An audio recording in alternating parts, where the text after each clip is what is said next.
Hi friends, எல்லாருக்கும் வணக்கம். இன்றைக்கி நம்ம பார்க்கக்கூடிய வீடியோ ஹிஸ்ட்ரியில் ஏற்கனவே 3 box information video 3 part videos போட்டிருந்தோம். இது 4th வீடியோ. அந்த வீடியோக்கள் உங்களுக்கு ரொம்ப பயனுள்ளதாக இருக்கும் அப்படின்னு நான் நம்புகிறேன். அதே மாதிரி தான் இந்த வீடியோவும் முடிஞ்ச வரைக்கும் உங்களுக்கு ஒரு ½ அன் ஹவர் மட்டும், ஏன்னா அப்போ தான் ஒரு கான்சன்ட்ரேட் பண்ணி பார்க்க முடியும். ஸோ அதே மாதிரி இந்த வீடியோ ஒரு ½ அன் ஹவர் தான் இருக்க போகுது. மேம் இன்னும் 11 days தான் இருக்குது. Whether it is possible to complete all of தோஸ்னால் டெய்லி ½ அன் ஹவர் வீடியோ கண்டிப்பாக கம்ப்ளீட் பண்ணிடலாம். சரியா? ஃபஸ்ட்டு பாருங்கள், வார்தா கல்வி திட்டம். இந்த வார்தா கல்வி திட்டம் 1937 யார் கொண்டு வந்திருப்பா அப்படின்னா காந்தியடிகள். சரிங்களா? இந்த வார்தா கல்வி திட்டத்தினுடைய முக்கியமான அச்சாணி என்ன அப்படின்னு பார்த்தீங்கன்னா அகிம்சை கொள்கை. அது மட்டும் இல்லாமல் அவர் என்ன நினச்சாரு அப்படின்னா அகிம்சை கொள்கைகளை எதிர்கால குடிமக்களிடையே மேம்படுத்த அவர் விரும்பினார். மேலும் வன்முறையற்ற சமுதாயத்தை உருவாக்க வேண்டும் என்று விரும்பினார். இத்திட்டத்தின் மூலம் சுரண்டலையும் சமூக மையப்படுத்துதலையும் நீக்கிவிட்டு வன்முறையற்ற சமூக சூழ்நிலையை உருவாக்க விரும்பினார். அப்போ வார்தா கல்வி திட்டம்ங்கிறது எந்த வருடம்னு ஞாபகம் இருக்கணும், 1937. வார்தா கல்வி திட்டத்தை கொண்டு வந்தவர் யார் அப்படின்னா காந்தியடிகள். இந்த வார்தா கல்வி திட்டத்தினுடைய முக்கியமான சாராம்சம் என்ன அப்படின்னா அகிம்சை. அடுத்து நம்ம பார்க்கக்கூடியது என்ன அப்படின்னா பௌத்த சமய காலத்தில் உள்ள விகாரங்களும் பல்கலைக்கழகங்களும். இதுக்கு முன்னாடி நம்ம என்ன பார்த்துருப்போம் அப்படின்னா, அதாவது நாலந்தா பல்கலைக்கழகம் குமாரகுப்தரால் உருவாக்கப்பட்டது. பக்தியார் கில்ஜியால் அடித்து தரைமக்கமாகப்பட்டது. அது இப்போ பீகாரில் இருக்குது. அங்கே யுவான்ஸ்வாங் வந்தார், 5 ஆண்டுகள் தங்கி பாடம் படித்தார். பௌத்தம் முக்கிய பாடமாக இருந்துச்சு. 2009 நாலந்தா பல்கலைக்கழகத்தை என்ன பண்ணியிருப்பாங்க, யுனெஸ்கோ ஒரு முக்கிய பகுதியாக அறிவிச்சதுன்னெலாம் பார்த்துருப்போம். அதே மாதிரி பௌத்த தட்சசீலம்ங்கிறது ரொம்ப முக்கியமானது. இந்த தட்சசீலம் எங்கே இருக்குது அப்படின்னா வடமேற்கு பாகிஸ்தானில் இருக்குது. 1980 யுனெஸ்கோ உலக பாரம்பரிய தலமாக அறிவித்தது. சரியா? அதாவது சாணக்கியர் என்ன அப்படின்னா தனது அர்த்த சாஸ்திரத்தை இந்த பல்கலைக்கழகங்களில் இருந்து, எந்த பல்கலைக்கழகத்தில்ப்பா, தட்சசீலத்திலிருந்து தொகுத்ததாக கூறப்படுவது இதனுடைய சிறப்பு. 19ஆம் நூற்றாண்டின் இந்த இடிபாடுகளை ஆராய்ந்தவர் யார் அப்படின்னா அலெக்சாண்டர் கன்னிகம். நல்லா ஞாபகம் வச்சுக்கோங்க, பண்டைய இந்திய நகரமாக இருந்த தட்சசீலம்ங்கிறது வடமேற்கு பாகிஸ்தானில் இருக்குது. இதை யுனெஸ்கோ உலக பாரம்பரிய தலமாக 1980 அறிவிச்சிருக்கும். இதில் சாணக்கியர் என்ன பண்ணுவாருன்னா அர்த்த சாஸ்திரத்தை தங்கியிருந்து படித்து எழுதியிருப்பார். 19ஆம் நூற்றாண்டின் மத்தியில் இப்பல்கலைக்கழகத்தில் இடிபாடுகளை தொல்பொருள் ஆராய்ச்சியாளர் அலெக்சாண்டர் கன்னிகாம் என்ன பண்ணாருன்னா கண்டுபிடிச்சார். சரிங்களா? அடுத்து பாருங்கள், 1813 டாக்காவின் மஸ்லிம் மலைகள். அதாவது டாக்காவில் மஸ்லிம் மலைகள் ரொம்ப ஃபேமஸ். என்ன சொல்கிறாங்கன்னு பாருங்கள், 2000 ஆண்டுகள் பழமையான எகிப்திய கல்லறைகளில் உள்ள மிகச்சிறந்த மம்மிகள் மிகச்சிறந்த தரம் வாய்ந்த இந்திய மஸ்லின் ஆடைகளை கொண்டு சுற்றப்பட்டிருந்தது கண்டுபிடிக்கப்பட்டது. எத்தனை வருடங்களுக்கு முன்னாடி? 2000 வருடங்களுக்கு முன்னாடி எகிப்தில் கல்லறையில் மம்மிகள் இந்த மஸ்லின் ஆடைகளை கண்டுபிடிச்சிருக்காங்க. 50 மீட்டர் அளவு கொண்ட மெல்லி இந்த மஸ்லின் துணியை ஒரு தீப்பெட்டிக்குள் அடக்கி விடலாம். அந்த அளவுக்கு இந்த துணி எப்படி இருந்தது அப்படின்னா ரொம்ப சாஃப்டாக இருந்தது அப்படின்னு சொல்கிறாங்க. அடுத்து 1813ஆம் ஆண்டு கிழக்கிந்திய கல்வி நிறுவனம் கல்விக்கான பொறுப்பை உறுதிப்படுத்த நிர்பந்திக்கப்பட்டது. 1813ஆம் ஆண்டு பட்டய சட்டம் இந்தியாவின் கல்வியை மேம்படுத்துவதற்காக ஆண்டுதோறும் 1 லட்சம் ரூபாயை வழங்குவதற்கான ஏற்பாட்டை செய்தது. அதாவது நல்லா பார்த்துக்கோங்க, அந்த சட்டங்கள் 2 சட்டம் வரும். 1813ஆம் ஆண்டு சட்டம், ஹண்டர் கமிஷன். அடுத்து 1854 பட்டய சட்டம்னு 2 வரும். இதில் 1813 பட்டய சட்டம் என்ன அப்படின்னு பார்த்தீங்கன்னா இந்தியாவினுடைய கல்வித்தொகை மேம்படுத்துவதற்காக 1 லட்சம் ரூபாயை என்ன பண்ணியிருக்கு, வழங்கியிருக்கு. சரிங்களா? அடுத்து ஆங்கிலேயர்கள் இந்தியாவின் வளங்களை சுரண்டுவதிலும் இந்தியாவின் செல்வங்களை பிரிட்டனுக்கு கொண்டு செல்வதுமே இந்திய மக்களின் வறுமைக்கு காரணம் அப்படின்னு யார் சொல்கிறா அப்படின்னா தாதாபாய் நவ்ரோஜி. ஆங்கிலேயர்கள் இந்தியாவினுடைய வளங்களை சுரண்டுறது, இந்தியாவினுடைய வளங்களை பிரிட்டனுக்கு கொண்டு போகிறது தான் இந்தியாவினுடைய வறுமைக்கு முக்கிய காரணம். அதாவது வறுமையும் பிரிட்டனுக்கு எதிரான ஆட்சியும் அப்படிங்கிற நூலை இவர் எழுதியிருப்பார். சரிங்களா? அடுத்து சார்லஸ் வுட் அறிக்கை பொறுத்த மட்டுக்கும் என்ன அப்படின்னா சார்லஸ் வுட் அறிக்கை இந்திய கல்வியினுடைய மகா சாசனம் அப்படின்னு அழைக்கிறாங்க. ஏன் அப்படி அழைக்கிறாங்க அப்படின்னாப்பா எல்லா நிலையிலையும் இருக்கக்கூடிய மக்களுக்கு கல்வியை வழங்குறதுல ஒரு முக்கியமான கொள்கையாக செயல்பட்டது, அதனால தான். சரிங்களா? அடுத்து பழைய இடைக்கற்கால தொல்பொருட்கள் எங்கெல்லாம் கிடச்சிருக்கு அப்படின்னா அதிரம்பாக்கத்திலும் குடியம் குகையிலும். எங்கெல்லாம்? அதிரம்பாக்கத்திலும் குடியம் குகையிலும் வந்து பழைய மற்றும் இடைக்கால தொல்பொருட்கள் வந்து கிடச்சிருக்கு. சரிங்களா? அடுத்து 1976 டிசம்பர் வரை கல்வித்துறை மாநில பட்டியலில் இருந்தது. ஆனால் தற்பொழுது கல்வித்துறை பொதுப்பட்டியலில் இருக்குது. அதாவது மத்திய பட்டியல், மாநில பட்டியல், பொதுப்பட்டியல்னு 3 விதமான பட்டியல் சொல்கிறாங்க. இப்போ வந்து மத்திய பட்டியலில் எத்தனை இருக்குது அப்படின்னா 100. சரியா? அதாவது மையப்பட்டியலில். மாநில பட்டியலில் எத்தனை இருக்குது அப்படின்னா 61. ரெண்டுக்கும் பொதுவாக இருக்கக்கூடிய பொதுப்பட்டியலில் வந்து 52. இது ரொம்ப முக்கியமான கேள்வி. அப்போது அப்படி இருக்கிற பட்சத்தில் 1976 வரைக்குமே கல்வி வந்து எந்த பட்டியலில் தான் இருந்தது? மாநில பட்டியலில் தான் இருந்தது. அதுக்கப்புறம் தான் அவங்க என்ன பண்ணியிருக்காங்க அப்படின்னா மாநில பட்டியலை பொதுப்பட்டியலோடு என்ன பண்ணியிருக்காங்க? சேர்த்துருக்காங்க. சரிங்களா? அடுத்து பழங்கற்காலம். பழங்கற்காலங்கிறது 2 லட்சம் ஆண்டுகளுக்கு முன்பு.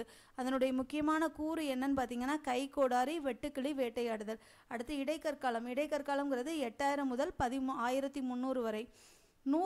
நுண்கருவிகள். உலோகம் பற்றி இவர்களுக்கு தெரியாது. விலங்குகளையும் பறவைகளையும் வேட்டையாடுதல். அடுத்து புதிய கற்காலம் 2000 முதல் 1000 வரை. புதிய கற்காலத்தினுடைய காலம் என்ன அப்படின்னா 2000 1000 வரை.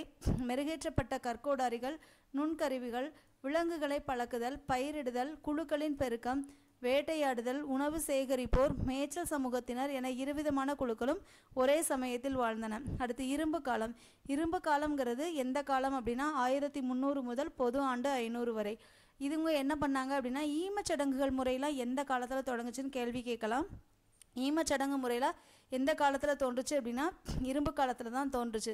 உணவு சேகரிப்போரும் மேய்ச்சல் சமூகத்தினரும் ஒரே சமயத்தில் வாழ்தல், குழு தலைவர் உருவாகுதல், இரும்பின் பயன்பாடு அறிதல், கருப்பு சிவப்பு மட்பண்டங்கள் உருவாக்குதல், கைவினை திறன்களில் சிறப்பு நிபுணர்கள் உருவாக்குதல், குயவர்கள், கொள்ளர்கள். இது எல்லாமே எந்த காலம்னா இரும்பு கற்காலம்.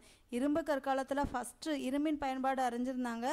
ஈமச்சடங்குகள் முறைகள்லாம் அப்போ தான் ஆரம்பிச்சது. அடுத்து பண்டைய வரலாற்று காலம், சங்க காலம். சங்க காலத்தை பொறுத்த மட்டுக்கும் காலம் வந்து பொது ஆண்டு 300 முதல் பொது ஆண்டு 300 வரை. இரும்பு கால மரபுகளோடு சேர சோழ பாண்டிய மன்னர்களின் வளர்ச்சி, வீரர்களை வழிபடுதல், இலக்கிய மரபு, கடல் வழி வணிகம். இதெல்லாம் லைட்டாக வாஸ்ட்டாக தெரிஞ்சிடும். சரிங்களா? அடுத்து சிம்பன்சி மரபணுவை எடுத்து ஆய்வு செய்ததில் அதனுடைய பண்புகள், அதனுடைய டிஎன்ஏ பண்புகள் எத்தனை சதவீதம் மனுஷனோட பண்புகளோட ஒத்திருக்கான்? 98% வந்து ஒத்திருக்கான். சரிங்களா? அடுத்து பாருங்கள், புதிய கற்கால மனிதர்கள் தான் முதலில் மண்பாண்டங்களை செய்திருக்க வேண்டும். மண்பாண்டங்களை அவர்கள் மெதுவாக சக்கரத்தை கொண்டோ அல்லது கைகளை கொண்டோ வழங்குவார்கள். மட்பாண்டங்களை சுடுவதற்கு முன்பு கூழாங்கற்கள் கொண்டு சூடேற்றினார்கள்.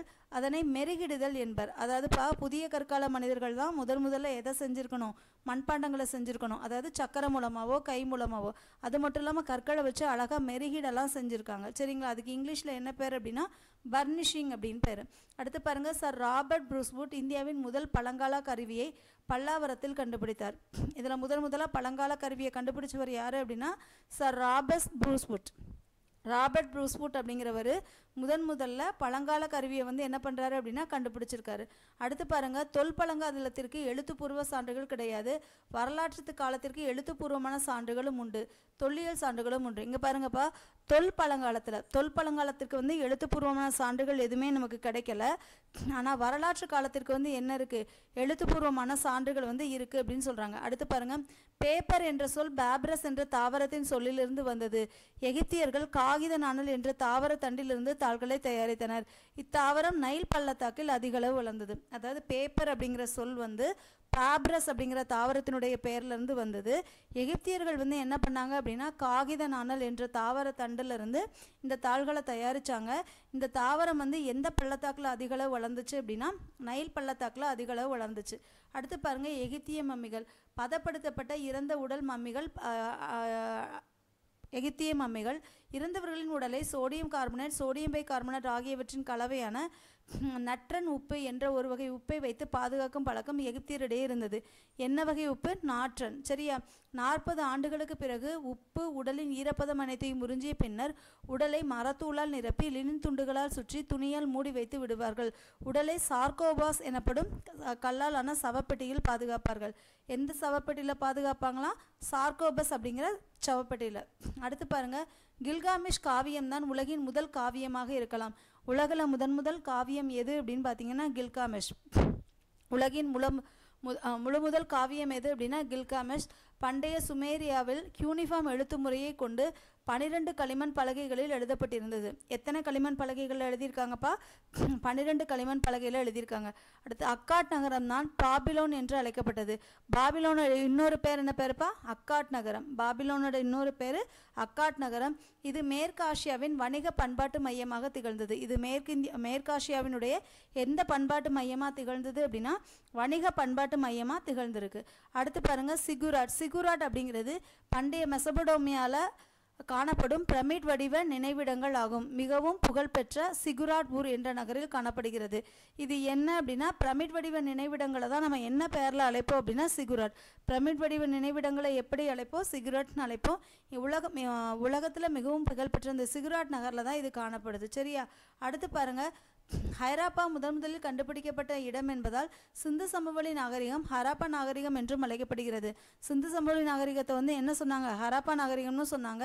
இந்த நாகரிகம் சிந்து நதிக்கு அப்பாலும் பரவியுள்ளதால் சிந்து சமவெளி நாகரிகம் என்று முன்னர் அழைக்கப்பட்டதற்கு மாறாக சிந்து சமவெளி நாகரிகம் என்று அழைக்கப்பட்டது. இந்த நாகரிகம் எது வரைக்கும் ஹரப்பா நாகரிகம் வந்து சிந்து வரைக்கும் பரவி இருந்ததுனால தான் அதை வந்து என்ன சொல்கிறாங்க அப்படின்னா சிந்துவெளி நாகரிகம் அப்படின்னு அழைக்கிறாங்க. அடுத்து பாருங்க நஸ்ரிய பேரரசு. அஸ்ரிய பேரரசுங்கிறது உலகில் முதல் இராணுவ பேரரசு என கருதப்படுகிறது. அவர்கள் ஒரு வலிமையான இராணுவ சக்தியாக உருவாவதற்கு காரணம் இதுதான். முதல்ல உருவாகின இராணுவ பேரரசு எது அப்படின்னா நஸ்ரிய பேரரசு.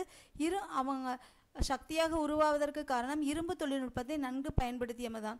அந்த பேரரசு வந்து ஒரு வலுவான பேரரசாக உருவானதுக்கு காரணம் என்ன அப்படின்னா அவங்க இரும்பு தொழில்நுட்பத்தை என்ன பண்ணாங்க அப்படின்னா ப்ராப்பராக பயன்படுத்தினாங்க. அதுதான் அவங்களுடைய காரணம். அடுத்து சீனாவில் சுடுமண் பொம்மைகள். சீனாவில் பல நூற்றாண்டு கணக்கான இராணுவ வீரர்களின் சுடுமண் பொம்மை சிற்பங்கள் கண்டுபிடிக்கப்பட்டன. இவை முதல் சீரரசரான குவின்ஷி ஷுவாங்கின் இராணுவத்தை பிரதிபலிப்பதாக உள்ளது. சுடுமண் இராணுவ சிற்பம் வந்து சீனாவில் காணப்படுது. முதல் இராணுவ அரசரான சீன பேரரசர் குவின்ஷி ஹுவாங்கின் இராணுவத்தை பிரதிபலிப்பதாக கருதப்படுது. 210-209 காலகட்டத்தில் அரசருடன் அவருடைய கல்லறையில் புதைக்கப்பட்டதை தெரிகிறது. இவை ஷான்ஹி மாகாணத்தில் சியான் என்ற ஊரில் 35 கிலோமீட்டர் வடகிழக்கே உள்ள லிஷான் மலையடிவாரத்தின் வடக்கில் உள்ள அரசரின் கல்லறைகள் உள்ளன. எத்தனை கிலோமீட்டர்? 35 கிலோமீட்டர். சரிங்களா? அடுத்து பாருங்க புலிமான் கோப்பை. இந்த புலிமான் கோப்பை கல்வெட்டு வந்து ரொம்ப முக்கியமானது. இது எங்கே இருக்குது அப்படின்னு பார்த்தீங்கன்னா தேனி மாவட்டம் வைகை ஆற்று பள்ளத்தாக்கில் தான் இந்த புலிமான் கோப்பை கல்வெட்டு இருக்குது. இது வந்து 2006ஆம் ஆண்டு தமிழ் பிராமி கல்வெட்டுகளுடன் கூடிய அரிய நடிகர்கள் கண்டுபிடிக்கப்பட்டன. இந்த புலிமான் கோம்பையில் கண்டெடுக்கப்பட்ட கல்வெட்டுகளில் ஒரு செய்தி காணப்படுதான். என்ன அப்படின்னா கூடல்ஊர் ஆகோல் பெடுத்தியன் அந்தவன் கல். கூடலூரில் ஆணிரை கவர்ந்த போது நடந்த பூசலில் கொல்லப்பட்ட தீயவன் அந்தவனின் கல் அப்படின்னு சொல்கிறாங்க. அதே மாதிரி இந்த புலிமான் கோம்பை கல்வெட்டு தான் மூவேந்தர்கள் பற்றியும் சொல்லியிருக்கோம். ஸோ அதையும் நீங்கள் செக் பண்ணிக்கோங்க. சரிங்களா? அடுத்து கர்நாடகாவில் உள்ள சரவண பெலகுலாவில் பாகுபலி சிலை தான் என்ன இந்தியாவில் ஒதுக்கப்பட்ட மிக உயரமான சிலை. பாகுபலி சிலை தான். அந்த பாகுபலி சிலையை வந்து என்ன சொல்லுவோம் அப்படின்னா கோமதீஸ்வரர் சிலை அப்படின்னு சொல்லுவோம். அது எத்தனை அடி உயரமானது அப்படின்னு பார்த்தீங்கன்னா 57 அடி உயரமான சிலை. அது எத்தனை அடி உயரமான சிலை அப்படின்னா 57 அடி உயரமான சிலை. சரிங்களா? அடுத்து சமண காஞ்சி. 7ஆம் நூற்றாண்டில் தமிழகத்தில் இருந்த முக்கியமான மதங்களுள் ஒன்று சமணமும் ஒன்று. இந்த சமண மதத்தை வளர்த்தவர் யார் அப்படின்னா பல்லவ மன்னரான மகேந்திரவர்மன். அப்பர் என்று அழைக்கப்பட்ட திருநாவுக்கரசரின் தாக்கத்தால் அவர் சைவ சமயத்திற்கு மாறினார். அதாவது மகேந்திரவர்ம பல்லவன் வந்து சமண சமயத்திற்கு மாறினார். ஏன் சமண சமயத்துக்கு மாறினார் அப்படின்னா அப்பர்னு அழைக்கப்பட்ட இவர் வந்து சைவ சமயத்துக்கு மாற்றிடுவார். தற்போதைய காஞ்சி நகரத்திற்கு அருகில் சமண காஞ்சி அமைந்திருக்கிறது. அங்கே சமண கோயில்களை காணலாம். அதாவது காஞ்சி பக்கத்தில் சமண காஞ்சின்னு ஒன்று இருக்குது. அதை தான் வந்து நம்ம சமண கோயில்கள் அப்படின்னு சொல்கிறோம். அடுத்து திருப்பருத்தி குன்றம் சமண கோயில் ஆகும். திருப்பருத்தி குன்றம் அப்படிங்கிறது சமண கோயில் தான். இக்கோயிலின் கூரையில் மகாவீரனின் வாழ்க்கை கதை ஓவியமாக வரையப்பட்டுள்ளது. இக்கோயிலுடைய கூரையில் வந்து மகாவீரனுடைய வாழ்க்கை கதை வந்து எப்படி வரைஞ்சிருக்காங்க? கதை ஓவியமாக வரைஞ்சிருக்காங்க. அடுத்து பாருங்கள் கொடுமணல். கொடுமணல் அப்படிங்கிறது எங்கே இருக்குது அப்படின்னா ஈரோட்டுக்கு அருகில் இருக்கக்கூடியது. பதிற்றுப்பத்தில் கூடப்படக்கூடிய கொடுமணம் தான் இவ்வூர். பதிற்றுப்பத்தில் இந்த கொடுமணல் ஊரை எப்படி சொல்லியிருக்காங்க அப்படின்னா கொடுமணம்னு சொல்லியிருக்காங்க. பெருங்கற்கால சான்றுகள், முதுமக்கள் தாளிகள், இரும்பு, மணிக்கற்கள், சங்க வேலைப்பாடுகள் குறித்த சான்றுகள் இங்கே கிடைத்துள்ளன. தமிழ் பிராமி எழுத்துக்கள் கொண்ட 300க்கும் மேற்பட்ட மட்கல பொறிப்புகள் இந்த ஊரில் கிடைத்துள்ளன. சரிங்களா? அது மட்டும் இல்லாமல் கொடுமணல் அகலாய்வு, பெரும்பாலும் இந்த கொடுமணலை வந்து நிறைய அகலாய்வு பண்ணியிருப்பாங்க. அதில் என்னெல்லாம் அப்படின்னு பார்த்தீங்கன்னா பெருங்கற்கால கல்லறை காணப்படுதான், வளையங்கள், குதிரை சேனத்தில் பயன்படும் இரும்பு. இது எல்லாமே எந்த ஊரில் உள்ள அகழாய்வில் கிடச்சிருக்கு? கொடுமணல் ஆய்வில்.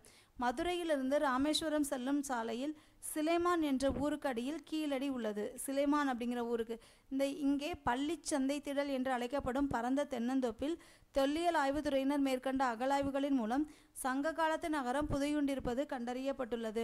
செங்கற் கட்டுமானங்கள், கழிவுநீர் வழிகள், தமிழ் பிராமி எழுத்துக்கள் கொண்ட மட்களவோடுகள், செம்மணி கற்களான அணிகள், முத்து, இரும்பு பொருட்கள், விளையாட்டு பொருட்கள், கண்ணுக்கு மை தீட்டும் செப்பு கம்பி போன்றவை கண்டறியப்பட்டுள்ளன. நிறைய பொருட்கள் கண்டுபிடிச்சிருக்காங்க. சரிங்களா?